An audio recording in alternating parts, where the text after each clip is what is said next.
Hello friends, आप सभी का स्वागत है। तो फ्रेंड्स, बात करेंगे क्रिप्टो मार्केट न्यूज़ के ऊपर। अभी के टाइम पर मार्केट में जो भी बड़ी अपडेट्स होगी उसे हम लोग कवर करने वाले हैं। तो चलो फ्रेंड्स, वीडियो शुरू करते हैं। बट उससे पहले अगर आपने मेरे टेलीग्राम चैनल को ज्वाइन नहीं कर रखा है तो उसकी लिंक डिस्क्रिप्शन में और चैनल के अबाउट सेक्शन दोनों ही जगह पर मिलेगी, जहाँ से आप उसे ज्वाइन कर सकते हो। By the way, link work नहीं करती है तो आप जाओ अपने टेलीग्राम पर और लिखो जाके सर्च बार में YCE और यूट्यूब। ये लिख के जब आप सर्च करोगे तो मेरी चैनल आपको शो करेगी, जिसे आप ज्वाइन कर सकते हो। तो चलो फ्रेंड्स, अब बात करते हैं इस वाले न्यूज़ के ऊपर में। तो फ्रेंड्स, बात करेंगे इस वाले न्यूज़ के ऊपर में। तो यहाँ पर देखो, जो मर्काडो पेगो है या पेजो है, इसने एक्सटेंड की है अपनी क्रिप्टो करेंसी सर्विस को। कहाँ पे? तो ब्राज़ील के अंदर में। थोड़ा सा नीचे आएंगे और डिटेल में बात करेंगे इसके बारे में।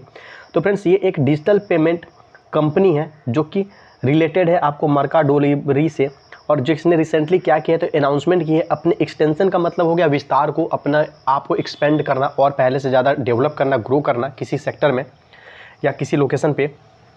तो ये जो क्रिप्टो सर्विसेज प्रोवाइड करता है अपना जो भी इसके यूजर्स हैं ब्राज़ील के अंदर में, वहीं पे क्रिप्टो सर्विस को प्रोवाइड करने की जो एक्सटेंशन है वो करने वाला है ब्राज़ील के अंदर में। अब ये जो कंपनी है इसने रिवील की कि it will now allow customer, कि ये अपने कस्टमर को अब जाके अलाउ करेगा किस चीज़ के लिए? तो to deposit their on crypto currencies, कि वो खुद के अपने क्रिप्टो करेंसी को डिपॉजिट कर सकें थ्रू थर्ड पार्टी सर्विसेज के द्वारा, and wallets into their crypto currency digital wallet, और वॉलेट की सुविधा जो होगी जिसके द्वारा वो क्रिप्टो करेंसी डिजिटल वॉलेट में अपनी डाल सकेंगे विथ नो कॉस्ट एसोसिएटेड, और जिसके लिए कोई भी चार्जेज वगैरह नहीं होंगे। इस तरह की ये फीचर जो है ब्राज़ील के जो इसके यूजर्स हैं ब्राज़ील के अंदर में, ये प्रोवाइड करेगा ब्राज़ीलियन यूजर्स को। अब इसी के बारे में नीचे में यहाँ पर डिटेल्स में सारी चीज़ें प्रोवाइड की गई है, जिससे अगर आपको इंटरेस्ट हो देख लेना, नहीं तो बढ़ते हैं अपने अगले न्यूज़ के लिए। तो फ्रेंड्स, बात करें इस वाले अपडेट के ऊपर, तो यहाँ पर देखो, जो रशियन पार्लियामेंट है इन्होंने क्या किया है तो अडॉप्ट किया है टैक्स रूल्स को डिजिटल एसेट के ऊपर में, जैसा कि यहाँ पर टॉपिक में पढ़ने को मिल रहा है। तो थोड़ा सा नीचे आएंगे और बात करेंगे इनके इसी टैक्स वाले अपडेट के ऊपर में। तो यहाँ पर देखो, रशियन लॉ मेकर ने क्या किया है तो अप्रूव्ड किया amendments regulating the taxation of transaction with digital asset. जो भी डिजिटल एसेट के ऊपर में ट्रांजेक्शन्स के लिए टैक्स लगाए गए थे, मतलब डिजिटल एसेट्स मतलब क्रिप्टो करेंसी के जो ट्रांजेक्शन्स होती है, लेन देन होती है, उसके ऊपर जो टैक्सेशन की जो रूल वगैरह थी, इनके अंदर में जो रेगुलेशंस थी, उसके अंदर में अमेंडमेंट्स किया गया था, थोड़ा बहुत सुधार किया गया था। और उस सुधार को करने के बाद से जो वहाँ के लॉ मेकर्स हैं उन्होंने फिर से इसे अप्रूव कर दिया, मतलब फिर से एक तरह से जो ये नई टैक्सेशन है इसे पास की गई है डिजिटल एसेट के ट्रांजेक्शन्स के ऊपर में। अब ये जो लेजिस्लेशन है, इनकी जो कॉन्सर्न है बिजनेस ऑपरेशंस को लेकर, किस चीज़ के लिए? तो business operation with crypto currency और टोकन्स, इसके ऊपर इन्होंने अपना चिंता या अपना कॉन्सर्न ज़्यादा दिखाया है। मतलब बिजनेसेस जो है क्रिप्टो करेंसी के कंपनी जो है जो बिजनेसेस करती हैं उस तौर पे। अब यहाँ पे कुछ केसेज की बात करें तो यहाँ पे बोला जा रहा है जो बर्डन है रशियन कंपनीज के, वो रिड्यूस किया गया है। तो यहाँ पर आप ध्यान देना, सारी की सारी बात हो रही है क्रिप्टो करेंसी के ऊपर में। क्रिप्टो करेंसी के ट्रांजेक्शन के ऊपर में टैक्स पहले से भी था, लेकिन उसी में थोड़ा बहुत अमेंडमेंट का मतलब होता है संशोधन करना, मतलब उसमें बदलाव करना।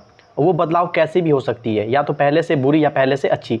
तो ये बदलाव करने के बाद से इसको रशियन लॉ मेकर्स के द्वारा पास किया गया है।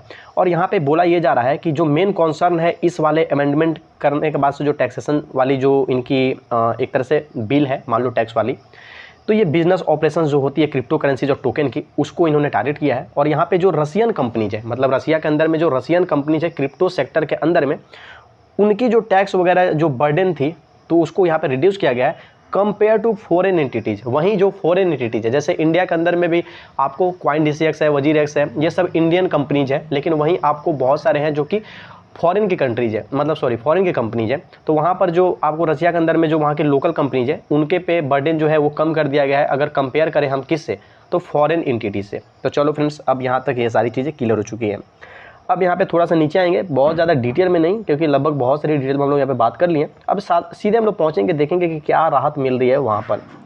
तो यहाँ पर देखो, एक चीज़ यहाँ पे बोला जा रहा है कि अकॉर्डिंग टू डॉक्यूमेंट के हिसाब से जो क्रिप्टो न्यूज़ आउटलेट निकला है उसके हिसाब से जो सर्विस प्रोवाइड किया जाता है प्लेटफॉर्म के द्वारा, किस तरह की सर्विस, तो यहाँ पर जो इशू करता है, जो कंट्रोल करता है और रिकॉर्ड्स को रखता है, किस चीज़ के रिकॉर्ड्स को, तो जो मूवमेंट होती है DFH की, उसको क्या किया जाएगा, एक्सक्लूड किया जाएगा। मतलब जो VAT जो है वो उस पर नहीं लगेगा, उससे उसको बाहर रखा जाएगा।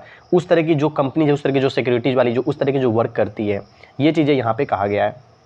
अब फ्रेंड्स, यहाँ पे थोड़ा सा नीचे आएंगे और यहाँ पे देखेंगे, तो यहाँ पर एक चीज़ और देखो, वैसे तो बहुत सारी चीज़ इसमें देखने वाली है, बट थोड़ा बहुत ही देख के निकल जाएंगे। तो यहाँ पर देखो, जो रशियन लीगल एंटिटीज़ है, मतलब जो रशियन कंपनीज है जो डिजिटल टोकन वगैरह ऑन करती हैं, या फिर एक तरह से समझो जो लोकल कंपनी जो वहाँ की, उनको 13% क्या करना है, पे करना है। किस चीज़ का?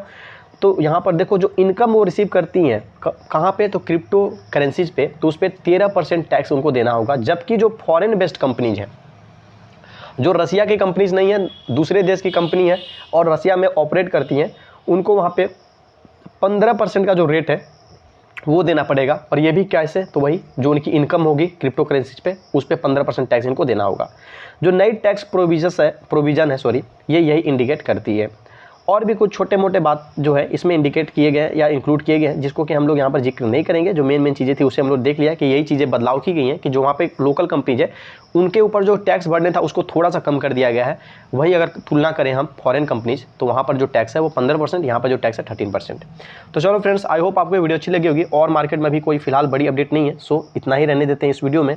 लाइक करो फटाफट से अगर वीडियो पसंद आया हो, चैनल को सब्सक्राइब करो अगर आप मेरे इस चैनल पर नए हो, साथ ही साथ टेलीग्राम पे नहीं जुड़े तो वहाँ भी जुड़ जाओ। दोनों ही जगह फ्री है, कोई पैसा नहीं लगता है, तो कोई दिक्कत नहीं है, आपको नॉलेज ही गेन होगा। तो फ्रेंड्स, मिलते हैं अपने नेक्स्ट वीडियो में।